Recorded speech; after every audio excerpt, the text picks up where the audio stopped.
Good day, folks. This is Greg Judy at Green Pastures Farm. Today, I wanted to talk with you a little bit about some things that I did early in my career that allowed me to get ahead as far as, I was working in town 40 hours a week, and I wanted to be a full-time grazer. And the problem with that was I didn't have time to work on the operation after getting off work. It was the logical thinking, and particularly in the wintertime or in the fall, your days get shorter. I worked an 8 to 5 job at a place in town, and when I got off work at 5, by the time I got home it was 5:30, and I had to leave here at 7:30 in the morning. So a lot of times it was dark when I left to go to work, and it would be dark when I got off, coming home from work. So what do you do? I mean, I had all these dreams of becoming a full-time grazer, but I didn't have, there wasn't any time because I didn't have any daylight. Well, luckily, in my earlier years, I was a very, very dedicated raccoon hunter. And so I was very comfortable with working in the dark, being around in the dark with a light on my head. And that's what these are all about. I just wanted to show you some of the tools that I used. This is a hard hat. And this light on there, you can tell it's had a little bit of hard care. I traveled a lot of miles with these things. So this is the light. It's got a switch on the side. It's not charged, so it won't turn on. And this is the rechargeable battery. So this particular battery, it's got a belt on it. It goes on your side. And this battery is made by a company called Nightlight, N-I-T-E. They're based down in Arkansas. Anyway, I had 2 of them. There's another one. Travel many a mile with this one. The heads on them, you can adjust this to where it's a wide beam, and then it's got a rheostat right here on the top. You can adjust it down to just a low beam, just enough that you have to walk. Or you can put it on full beam if you need a really bright light, which that drains your battery a lot faster. But folks, I would get home from work. This is how bad that I wanted to become a full-time grazer. I would get a bite to eat, get some dinner, and I would get in my truck and I would load this thing on my side. It was charged. It does have a port here. Where is it? Yeah. So you just plug it in the wall. The jack goes in here, and it allows you to charge this up. Now those batteries will take 300 charges. I used to use them every day, and I could get almost like a year and a half out of them. The key is, don't beat them around and crack the battery or anything. But it is a dry cell. It doesn't have liquid in it. This is a dry cell battery, so you don't have to worry about battery acid. They're just durable, and get you a good, you can buy these belts through Nightlight. It's a very durable nylon belt. I started out with the leather, and it lasted probably 2 years, but those nylons, you'll never wear them out. But anyway, I could put this light on my side, and I was out literally building fence, cutting brush, running a chainsaw, cutting trees down to clear out the next fence line on my new lease farm. And heck, I put in water, I put in tire tanks, I trenched water lines, of course build high tensile fence, you name it, I did it with this light on my head. Folks, if you can't see, you can't work, but you put this on your head, and I loved it, because in the wintertime especially, you put some clothes on, as long as you're working, you're comfortable. To a degree. I mean, today is a perfect example that you wouldn't be comfortable. I think the wind chill this morning was 14 below zero. So, it's not that way every day. So, pick the days. Most of the time in the winter here in mid-Missouri, at night it might be in the 20s, mid-20s, and that's actually good working weather when you put on some Long Johns and Carhartts, and if you're working, you're pretty comfortable. The thing I liked about working at night was, first of all, I knew I was getting ahead. I knew I was one day closer to quitting my town job. That was my goal, was to quit that town job. And I was there for 30 years. I quit when I was 50. So I'm 62 now, I'll be 63 in June. So I've been able to do what I love for the last 12, almost 13 years now. But folks, it does take dedication. You've got to be willing to do without. It would have been easy for me to come home, plop down in the recliner, get a cool drink or a warm drink, whatever, have some dinner, turn on the boob tube, and just waste my brain. Sitting there staring at a screen that's not going to get you anywhere.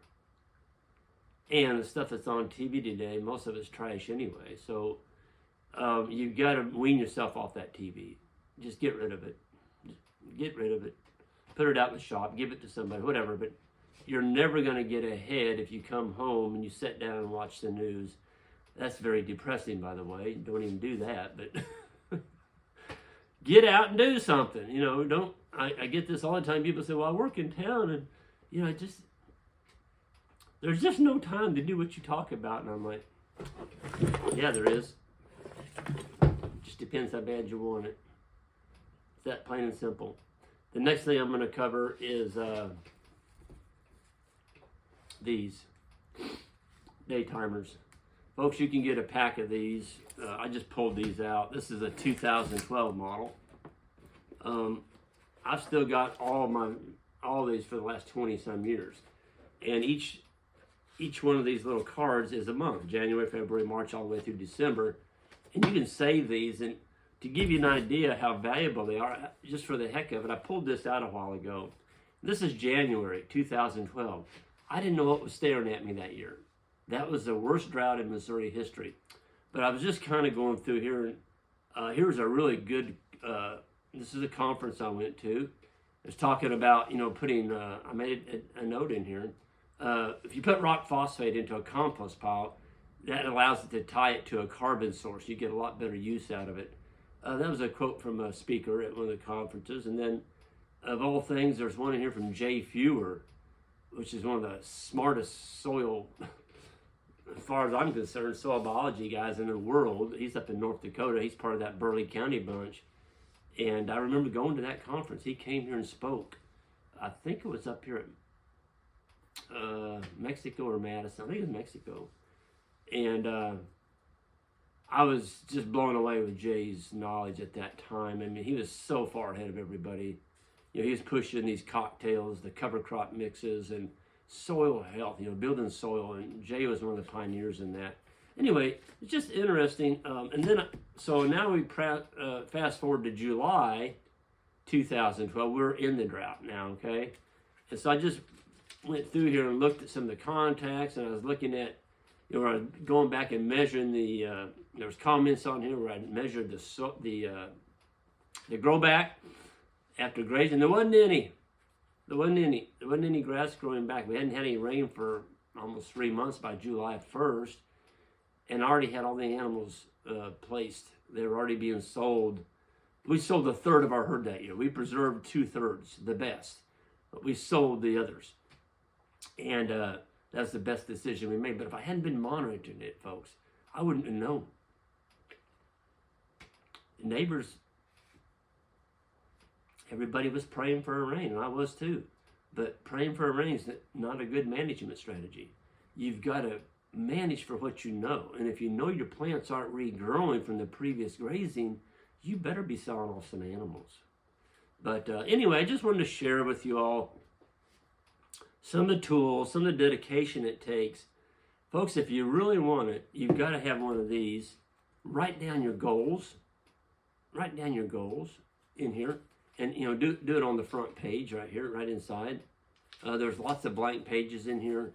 There's some in the front, there's some in the back, but these are called 2-page day timers. So you have 2 pages for every day of the month. And what I like about these is they fit in your pocket, okay? They fit in your pocket.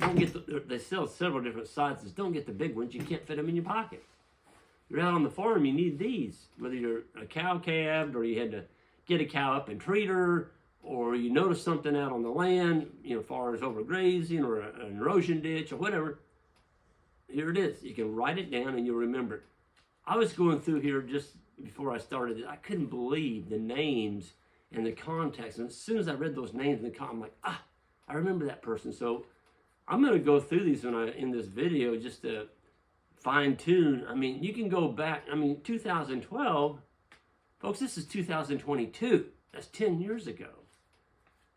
Time goes by quick. You can't remember it unless you write it down. So you can buy these, a whole pack. There's one for every month. I think it's like $36 for a whole year. If you get used to using them, they will be a huge aid in your ranching, grazing, farming endeavors. I promise you that. But anyway, I wanted to show, I know a lot of people, I've made comments about a Coon Light, and they said, what's a Coon Light? Well, this is what it is. It's coon hunting. It's a light that you put on your waist, and it allows you to go coon hunting at night. That's when the coons come out. I got to share one story with you. I shared with some of y'all, those that have read the book, but when I first started, folks, I was back on a farm one night, and a lot of times I'd get so energized about working, knowing I was getting one day closer to quitting my job, that I just lost track of time. And I was back there, it was like 1:30 in the morning. I was just going like heck. And I had my light on, and I was building some high tensile fence. I wasn't running a chainsaw that night, I was just building.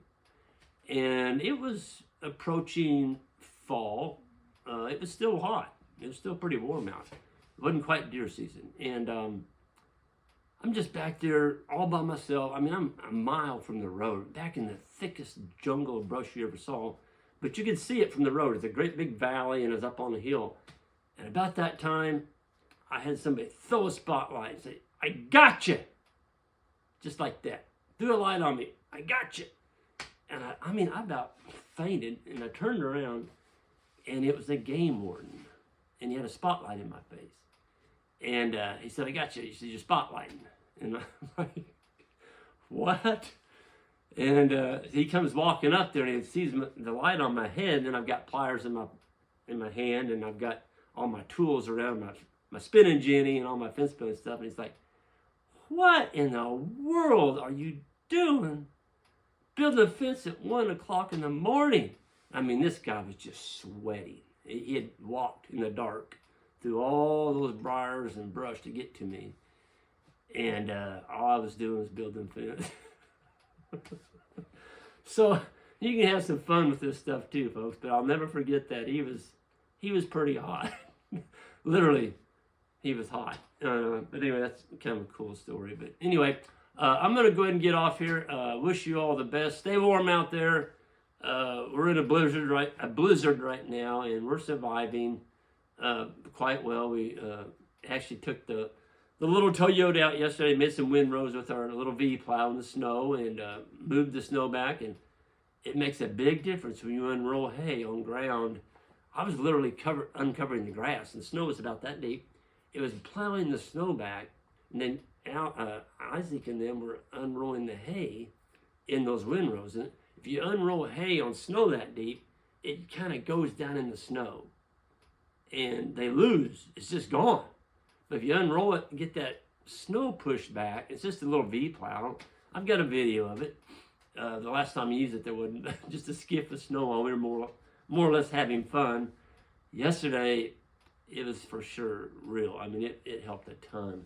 The cows were out in that windrow, and the hay was right there. They got to eat it instead of losing it in the deep snow. And we got some more snow last night. So anyway, I'm going to get out of here. Everyone have a great one, and we'll see y'all down the road. Hit that subscribe button all the way out, and I'm going to see some of y'all in Texarkana, Texas. That is February 18th and 19th. That's coming up. See y'all. Take care.